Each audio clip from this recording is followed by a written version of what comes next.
If you have not already, I would love for you to like this video and subscribe to the channel. That way you can be notified as to when a new video comes out. I'm trying to be regular with producing a video each week on a Friday, but it's festival season and there's not a lot of consistency in that plan right now. But it's Saturday today. I'm hoping to get a video out at least for this week-ish. And we're finally to the last video on count singing. Similarly, if you haven't already checked out the first few videos, this final video is really just going to be an explanation of why am I even talking about this to begin with? You're doing fine in your teaching situation and your conducting and in your rehearsing of your choir.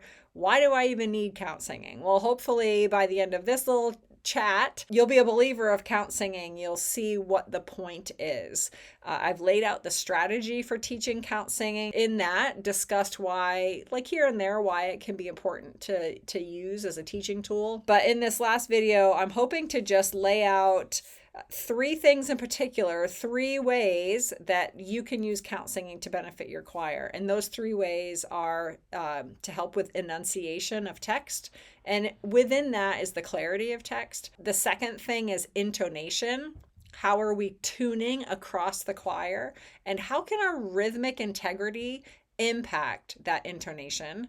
And then third, textual stress. How can we use count singing to display to the singers or to encourage our singers to provide weight and stress on certain words and syllables? And the point of that is nuance, right? And a really beautiful performance includes nuance. So we want to make that part of our performance as well. What got me on this journey of even thinking about putting together a video on, or videos as it has become, on how to teach count singing was a student of mine asked last semester, I really love the idea of count singing, but I don't even know how to teach it. It's kind of like you could start with step 3 or step 4, but how do I go all the way back to step 1 to teach it in an effective way? And the videos that I have produced thus far will have shown how you could actually go through that process. But what's that comment paired with my own research on who was Robert Shaw. I have watched the Performing a Masterpiece videos numerous times, but what I was struck with in my most recent viewing of those videos was how much actual pedagogy is happening in those. And the process of count singing, or the method of count singing, is something that Robert Shaw uses consistently in all of those videos. I would like to think that he likely used those in his rehearsal of the Atlanta Symphony Chorus, the Collegiate Chorale that he conducted, the Robert Shaw Chorale, all of these choirs that he's worked with, both domestically and internationally. I'm assuming that he would have used this process of count singing as well. And I came across in my own research and looking at the work that he's done in this area of just rehearsing choirs. And in regards to count singing, what the man himself said was almost all the problems of enunciation were cured by an attention to metric precision, and most intonation problems were vastly improved by having people arrive at the same moment of music simultaneously. And so that's what we're going to talk through a little bit. First of all, we're going to talk through enunciation. One of my soapboxes as a choral musician is when people use the word diction instead of enunciation. Insofar as my understanding goes, diction is the pronunciation of words, whereas enunciation is the clarity with which you speak those words, regardless of what language you're singing. And when we're talking about enunciation as it relates to count singing in particular, we're doing so because we want to have a clarity of text. And Robert Shaw would say we want there to be phonation of every sound of every word. So take, for example, the word out. We have the vowel ah, right? Our second vowel would be oo, so that's our diphthong, ah, oo. And then the final sound would be the t. Well, we have to metrically place each of those sounds. If you watched one of my previous videos on rewriting vowels, this is in contrast, or it is contrary to that idea, because Robert Shaw is saying that every sound should be phonated. The one caveat that I would have with that is dependent on the developmental level of your singers. So for younger singers especially, they need to have those vowels rewritten, because the likelihood of them being accurate in phonating every sound of every word is quite slim. They're just not there yet. But for older choirs in particular, this is something that can and should be asked of them. Well, how do we do that? If we go back to Stephen Paulus's example of Sing Creation's Music On, you'll see in this example here, I have a very poor screenshot of the 3 measures in this song. And I picked this example because it's all quarter notes. And oftentimes we think quarter notes would be easy enough to sing. And they are rhythmically easy to sing, but they're not easy to line the text up vertically. So what I've done here is below, I have written out what this text would actually sound like, what sounds are included as part of this. So nature's glee is in ev. We have the use of schwa, nature's glee. And we do that when we have 2 consonants lining up together. We need to use a schwa for the text to be understandable. It goes back to the enunciation. And then there are other places, for instance, is in ev. That would be elision. Nature's glee is in ev. There are options as far as whether you want to use a glottal attack, in ev, in or you can use elision, in ev, right? Those are some choices that you can make as the conductor. If we go back to the idea that each sound is given a metric fraction, we can actually rewrite the rhythm of that particular phrase like this. Nature's glee is in every. And I've prescribed rhythm to the schwas in this example. And you can go even further if you wanted to, but for this example, I wasn't going to go too crazy. The first rhythm, nature's glee, nature's, and that's probably not super accurate, but just for a simple example, you can even write out any type of diphthong that you would have. That's an example of how count singing can be used to teach enunciation. The second is intonation, the tuning of the choir. Now, if we're not arriving at the same time, in the same place, and using the same vowel or vowel shape throughout the entire choir, what's going to happen is that you're going to have not great intonation. So if you have some singers singing an O vowel like this, like Minnesota, O, and then you have sweet Pennsylvania friends over here saying O, don't get me started on that, then you're going to have 2 different sounds happening at the same point. So they could be arriving at the same point, but it's not the same vowel. Well, at least you got 1 out of 2. Other cases, you might have, going back to that other example, we might have nature's glee is in every. People could be making up rhythm or based on that one text. So you need to line things up this way with what portion of each word is going to arrive at different points in the rhythm or on the beat, so that there's unity in the sound, so the intonation will be accurate. And the third thing is textual stress. Every word or syllable, as Robert Shaw would say, has a beginning, a passing through, and an ending. Each part of every word has authenticity, right? It's authentically itself. It is what comprises our language to begin with. In order to line those things up vertically, we have to agree on when the beginning, the passing through, and the ending is going to happen. The beauty of this is that once we have established the beginning, the passing through, and the ending, we then need to ascribe different weight or perhaps even lack of weight on the different words or on the different parts of the text or different syllables of the text. We need to ascribe weight or lack of weight on specific syllables and or words as they are presented in the music based on their importance. So for instance, if we go back to the previous example, nature's glee is in Ev. Like, we could probably agree that the words is in are less important than nature's glee. Or it could be nature's glee. Nature's glee is in everything. Perhaps that's where the emphasis lies.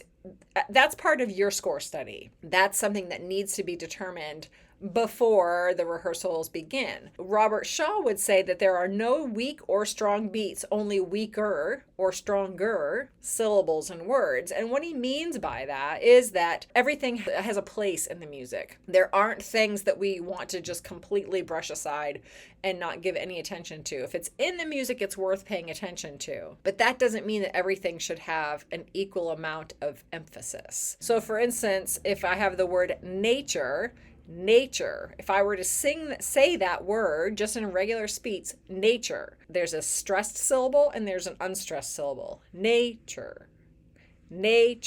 If I went around and saying, look at that nature, people would think I had lost my mind because the emphasis is on the wrong syllable.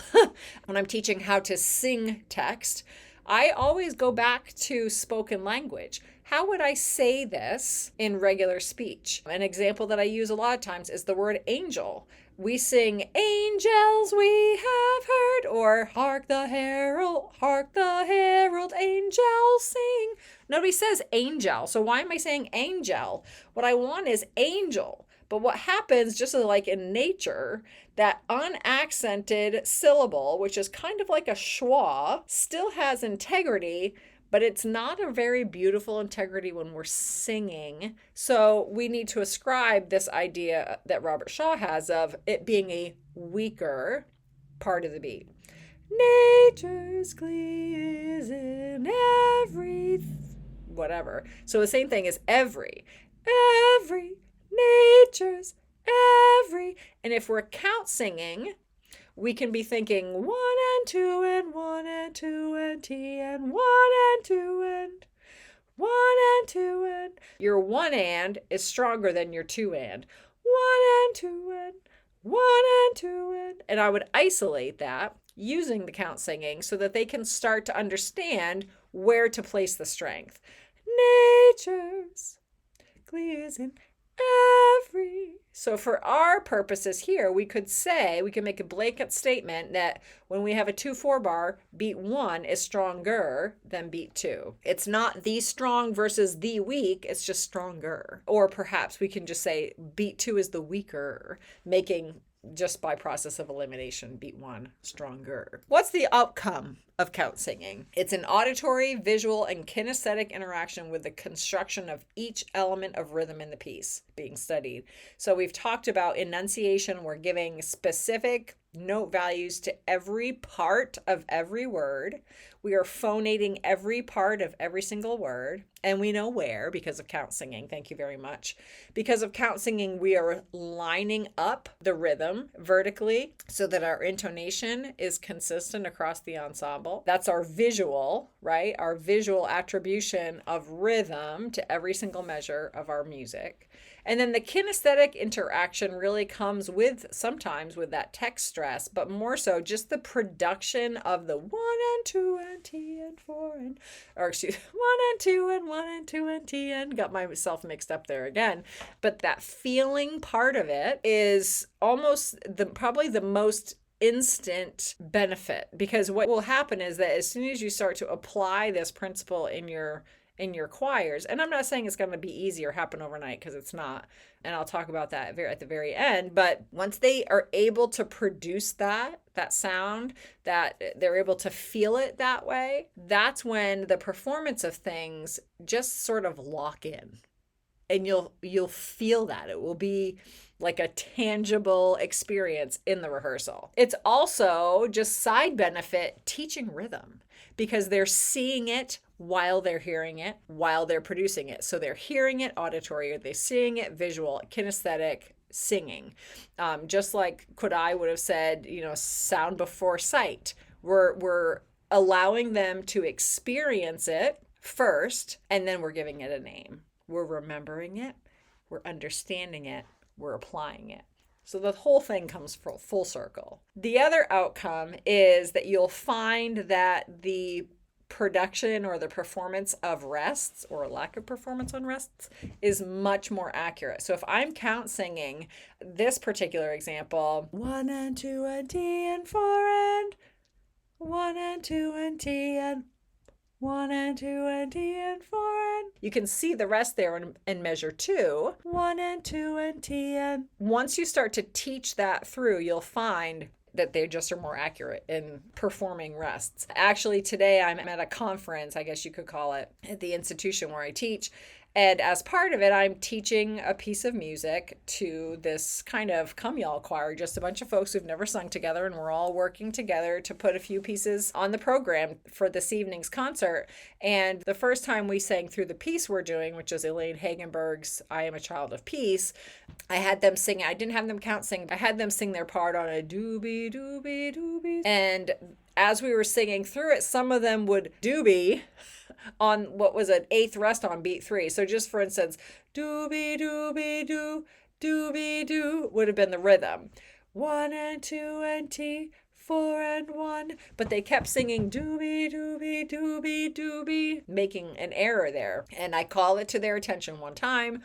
Make sure you don't sing through the rest. And then they were able to sing doobie doobie doo, doobie doobie, and they've been doing it correct ever since. And this is a group of fairly astute musicians, many of whom have never worked with this concept of singing something other than the text. And it worked beautifully. You can take bits of this concept and apply it in any situation. Now, last weekend I was working with a festival choir and I tried to get them to count sing. And it was, truth be told, it was a little bit of a train wreck. I taught the process to them just how I have lined it out in the videos here. You know, we worked in a warm-up, 1 and 2 and T and 4 and 1 and 2 and T and 4 and... So they were used to the nomenclature of count singing. So they could remember it, they could kind of understand it, but when the application came, it was kind of like I didn't give them enough time to just let it sink in. And part of that was just by nature of the festival. We had one canceled day because of snow, so we just had one day to put it all together. But what I did find was that when we were singing homorhythmically, our rhythm and our text was lined up vertically. They were much more successful with the process of count singing. And why do I say that? Well, I say that because sometimes we have to take our small wins and go with it. So maybe from that bit, what I would do if I were interacting with that choir again, I would start with a section of the piece that was homorhythmic. We would count sing that. And then probably what I would do is take individual lines and have them count sing those individual lines rather than putting them into full texture at once, which is what I did. You know, teaching is not linear. You don't just go straight ahead and hope for the best. When you're teaching, it's 3 steps forward, 3 steps backwards. But it's how you react to the 3 steps backwards that will determine your level of success moving back forward through those steps again. So I encourage you to just try some things. Try something new. Try count singing a melodic line. Maybe you're just going to teach, "Ah, poor bird, take thy flight far above the sorrows of this sad night." And you're going to have the singers count sing it, and that's it. Maybe you're going to count sing "Row, row, row your boat." Hopefully you'll have more success than I did. But count sing something in your next rehearsal. And then in the following rehearsal, maybe you can sing something that has a little bit of texture to it. And then maybe the next rehearsal, you'll use count singing in some music where there's 2 distinctly independent parts. There's a lot of room to use count singing, so I hope you give it a try. And if you haven't already, check out the other videos. Please like and subscribe, share these videos with folks that you think might find them helpful. And also make sure to check out those Robert Shaw Preparing a Masterpiece videos. They're free on YouTube and they are excellent. Have a great day.